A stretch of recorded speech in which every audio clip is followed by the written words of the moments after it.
Hi, this is me Maulana Nikma again, and in this video, we try to answer question number 4.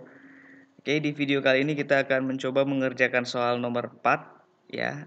Soalnya pendek kalimatnya, maksudnya pendek dan mudah-mudahan mudah.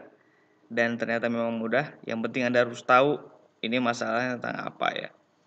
Nowhere ini negatif, artinya setelah negatif itu subject predicate-nya itu inverted atau dibalik.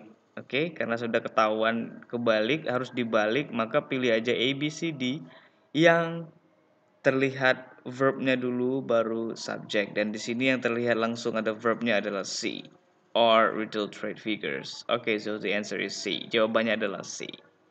Easy, isn't it? Okay, see you in the next one. Thank you for watching.